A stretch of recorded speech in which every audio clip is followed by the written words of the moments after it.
नमस्कार दोस्तों, आपका हमारे चैनल पर स्वागत है। दोस्तों, आज का हमारा विषय रीति काल के कवि सेनापति, रसनिधि और वृंद कवि, इनके जीवन परिचय पढ़ते हैं। देखिए दोस्तों, आगे बढ़ने से पहले चैनल को सब्सक्राइब कर लीजिए, साथ में बेल आइकन प्रेस कर लीजिए ताकि अगली वीडियो का लिंक आप तक पहुँच सके। दोस्तों, आपका सब्सक्राइब करना हमारे लिए एक मोटिवेट है, जिससे हमें आगे और अच्छी वीडियोस बनाने के लिए प्रेरणा मिलती है। देखिए, संवत 1646 के आसपास इनका जन्म हुआ था। अगर ईस्वी में कहें तो 1589 ईस्वी। दोस्तों, इनके जन्म के बारे में विद्वानों में मतभेद है, प्रमाणिक तिथियां नहीं हैं। इनका जन्म दीक्षित गोत्रीय ब्राह्मण परिवार में हुआ। इनके पिता का नाम गंगाधर दीक्षित और पितामह का नाम परशुराम दीक्षित था। इनके गुरु का नाम हीरामणि दीक्षित था। अपना परिचय देते हुए एक स्थान पर इन्होंने कहा है, सेनापति सोई सीतापति के प्रसाद जागी, सब कवि कान दे सुनत कविताई है। अन्य प्राचीन कवियों की भांति सेनावृत्त का जीवन वृत्त संदिग्ध है। जैसा कि मैंने पहले ही बताया था कि इनके जो जीवन वृत्त के बारे में जो बातें हैं वो संदिग्ध हैं। जैसे जन्म के बारे में सेनापति नाम से बोध होता है कि यह वास्तविक नाम न होकर इनका उपनाम या उपाधि है। क्या है? इनका उपनाम या उपाधि है। सेनापति का वास्तविक नाम अब तक ज्ञात नहीं हो पाया है। इस बात में कोई संदेह नहीं है कि काव्य कला और मौलिकता की दृष्टि से युगीन कवियों में वे सेनापति की भांति थे। एक सेनापति की तरह ही वो विख्यात थे काव्य कला और मौलिकता की दृष्टि से। सेनापति भक्ति काल एवं रीति काल के संधि युग के कवि थे। किस युग के कवि थे? संधि युग के। जो भक्ति काल और रीति काल के बीच का समय था, संधि का समय था, उस युग के कवि सेनापति थे। इनकी रचनाओं पर हिंदी साहित्य की दोनों धाराओं का प्रभाव है। दोनों धाराएं मतलब भक्ति और रीति। भक्ति में क्या है? भक्ति, और रीति में श्रृंगार। दोनों धाराओं का प्रभाव इन पर मिलता है इनके काव्य में। सेनापति के ऋतु वर्णन में प्रकृति का सूक्ष्म निरीक्षण पाया जाता है। ये अपने समय के बहुत ही भावुक और निपुण कवि थे। अपने जीवन के अंतिम समय में ये संसार से कुछ विरक्त हो चले थे। क्या हो चले थे? विरक्त। ये राम भक्त कवि जान पड़ते हैं।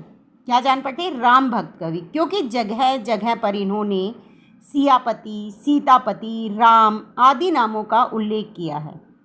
देखिए दोस्तों, इनके बारे में प्रसिद्ध बातें क्या हैं। इनके पिता का नाम क्या है? गंगाधर दीक्षित। पितामह का नाम परशुराम दीक्षित और इनके गुरु का नाम हीरामणि दीक्षित था। और इन्होंने अपना परिचय देते हुए कहा है कि सेनापति सोई सीतापति के प्रसाद जागी, सब कवि कान दे सुनत कविताई है। ये अपने समय के काव्य कला और मौलिकता की दृष्टि से युग सेनापति मतलब उस युग के सेनापति कहे जाते हैं, काव्य कला और मौलिकता की दृष्टि से।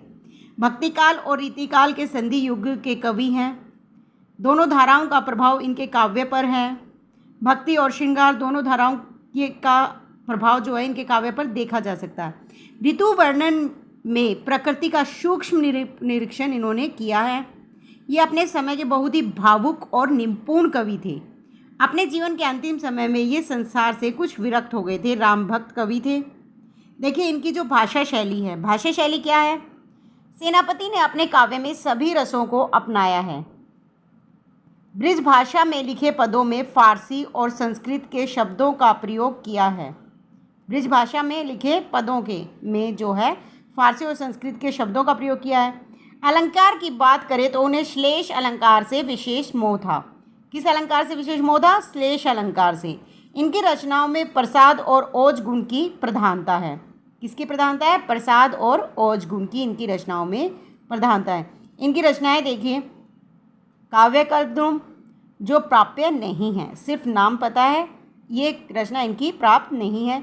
कवित रत्नाकर सेनापति का एकमात्र प्राप्य ग्रंथ है। अब बात करते हैं रसनिधि की। रसनिधि का जन्म कब हुआ था? 1538 में। मृत्यु हुई थी 1640 में। इनका मूल नाम था पृथ्वी सिंह। रसनिधि का मूल नाम क्या था? पृथ्वी सिंह। याद रखिएगा, पूछ लिया जाता है। इनका जन्म स्थान था दतिया राज्य। कौन सा जन्म स्थान था? दतिया राज्य। इनकी एकमात्र रचना है रतन हजारा। कई बार प्रश्न पूछ लिया जाता है कि रसनिधि की रचना कौन है, रतन हज़ारा, या रतन हज़ारा के रचयिता कौन है, तो वो है रसनिधि। इनका जो पद है वो जो पूछ लिया जाता है कि यह पद किसका है, तो वो रसनिधि का है। अद्भुत गति यह प्रेम की, बैनन कहीं न जाए, दरस भूख लागे दृगन, भूख ही देती भगाए। ये है रसनिधि का प्रसिद्ध दोहा। अन्य रचनाएं जो इनकी हैं वो हैं रतन हज़ारा के अतिरिक्त विष्णु पद कीर्तन, बारहमासी, रसनिधि सागर, गीति संग्रह, हिंडोला भी इन्हीं की रचनाएं बताई जाती हैं। इन्होंने बहुत से दोहे बनाए जिनका संग्रह बाबू जगन्नाथ प्रसाद में किया है। इनके दोहों का संग्रह कहाँ पर है? बाबू जगन्नाथ दास ने इनका संग्रह, जगन्नाथ प्रसाद ने किया है इनके दोहों का संग्रह। पूछ लिया जाए तो बता दीजिएगा। अगला है वृंद कवि। वृंद कवि का पूरा नाम वृंदावन दास था। क्या था पूरा नाम? वृंदावन दास। इनके नीति के दोहे बहुत प्रसिद्ध हैं। बहुत ही संस्कारी कवि थे, इसीलिए ये नीति के दोहे लिखते थे। अन्य कवियों की तरह वृंद का जीवन परिचय भी प्रमाणिक नहीं है। क्या नहीं है? प्रमाणिक। इनका जन्म स्थान पंडित रामनरेश त्रिपाठी ने मथुरा उत्तर प्रदेश में माना है। डॉक्टर नगेंद्र ने मेड़ता गांव को इनका जन्म स्थान माना है। इनका जन्म 1643 में और मृत्यु 1723 में मानी जाती है। पिता का नाम इनके रूपजी था, माता का नाम कौशल्या था, पत्नी नवरंग दे। इनकी पत्नी का नाम क्या था? नवरंग दे। राज्य आश्रय देखिए ये किस किस राजा या मुगल शासक के दरबार में रहे थे। औरंगजेब के दरबारी कवि थे ये। मेड़ता वापस आने पर जसवंत सिंह के प्रयास से वृंद का प्रवेश शाही दरबार में हो गया था। उसने वृंद को अपने पौत्र अजीमुशान का अध्यापक नियुक्त कर दिया और जब अजीमुशान बंगाल का शासक हुआ तो वृंद उसके साथ चले गए। अब वृंद की रचनाएं कौन कौन सी हैं? वृंद की 11 रचनाएं प्राप्त हैं। भाव पंचाशिका, समेत शिखर छंद, पवन पचीसी, श्रृंगार शिक्षा, हितोपदेश संधि, वचनिका, वृंद सत्सई, सत्य स्वरूप, यमक सत्सई, हितोपदेश शास्त्रक, भारत कथा। वृंद सत्सई जो है इसमें नीति साहित्य का श्रृंगार है। 700 दोहे हैं। भाव पंचाशिका में क्या है? श्रृंगार के विभिन्न भावों के अनुसार सरस छंद है। श्रृंगार शिक्षा में क्या है? नायिका भेद के आधार पर आभूषण और श्रृंगार के साथ नायिकाओं का चित्रण है। पवन पच्चीसी में ऋतु वर्णन है। दोस्तों वीडियो अच्छी लगे तो लाइक शेयर ज़रूर कीजिएगा, साथ में बेल आइकन प्रेस कर लीजिए, चैनल को सब्सक्राइब ज़रूर कर लीजिएगा। वृंद की नीति विषयक दोहे बहुत सुंदर हैं। इनकी विशेषताएं क्या क्या हैं? इनके जो नीति विषयक दोहे हैं वो बहुत सुंदर हैं। अपने दोहों में नीति, अनुभव, संदेश और मानवीय का बेहद अच्छा चित्रण इन्होंने किया है। इनके दोहे देखिए जो बहुत प्रसिद्ध हैं। करत करत अभ्यास के जड़मती होत सुजान, रसरी आवत जाते सिल पर परत निशान।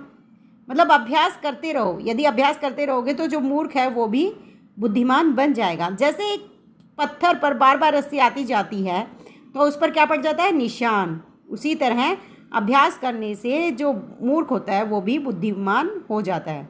विद्या धन उद्यम बिना, कहो जो पावे कौन, बिना झुलाए ना मिले जो पंखा का पोन। विद्या धन उद्यम परिश्रम के बिना नहीं मिलते। बताओ किसने अभी तक बिना परिश्रम के विद्या धन को पाया है? जैसे बिना पंखे को हिलाए हवा नहीं मिलती, उसी तरह बिना परिश्रम के विद्याधन प्राप्त नहीं होता। दोस्तों वीडियो अच्छी लगी है तो लाइक शेयर ज़रूर कीजिए, साथ में बेल आइकन प्रेस कर लीजिए, साथ में सब्सक्राइब भी ज़रूर कर लीजिए ताकि अगली वीडियो का लिंक आप तक पहुंच सके। धन्यवाद।